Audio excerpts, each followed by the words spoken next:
Alors oui, effectivement, ça fait une semaine qu'il y a une tentative de récupération sur les réseaux sociaux essentiellement. Il y a eu samedi aussi quelques rassemblements, mais très sporadiques ici ou là.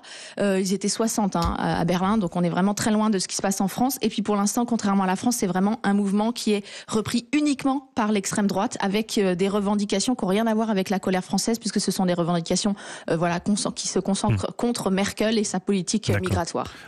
Hélène, est-ce qu'il y a déjà eu des mouvements populaires spontanés similaires en Allemagne ces dernières années ?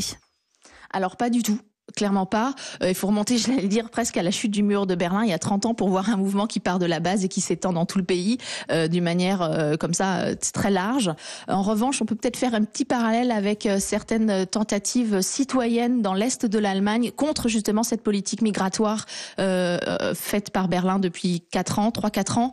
On a notamment le mouvement Pegida, qui est un mouvement citoyen contre l'islamisation de l'Occident, c'est le terme exact. Ce mouvement Pegida, il est né vraiment sur les réseaux sociaux et il se maintient 4 ans après. Alors on est vraiment sur des chiffres très très bas puisqu'ils sont environ 5000, pas plus, à manifester quand il y a des rassemblements. Mais c'est vraiment quelque chose qui se maintient sur la durée grâce aux réseaux sociaux. Et il n'y a ni parti ni syndicat derrière. Hélène, juste d'un mot pour terminer. En France, on voit que derrière ce mouvement des Gilets jaunes, c'est la question du pouvoir d'achat qui se pose, y compris pour les actifs. Est-ce que cette question des petits salaires se pose de la même façon en Allemagne ? Alors, la question du prix du carburant, elle est quand même un petit peu à la une ici parce qu'il est très haut, mais c'est pas du tout lié à le résultat d'une politique. En fait, c'est vraiment les fluctuations du marché. Donc, il n'y a pas tellement de cette colère, même si les Allemands scrutent de très près, puisque ça reste un peuple d'automobilistes. Cela dit, l'organisation du territoire allemand, avec cette organisation fédérale, fait qu'on est moins tributaire de la voiture quand on travaille. On a la possibilité, comme il y a beaucoup de pôles économiques répartis sur le territoire d'une manière beaucoup plus homogène qu'en France, il y a la possibilité, en fait, d'échapper à l'emprise de la voiture.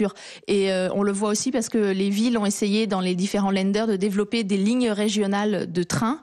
Et c'est vrai que cette organisation fédérale du territoire permet, par exemple, aux travailleurs qui habitent en grande périphérie de Stuttgart, de circuler avec des trains de petites lignes régionales qui ont été réanimés, j'allais dire, après avoir disparu au cours des dernières années.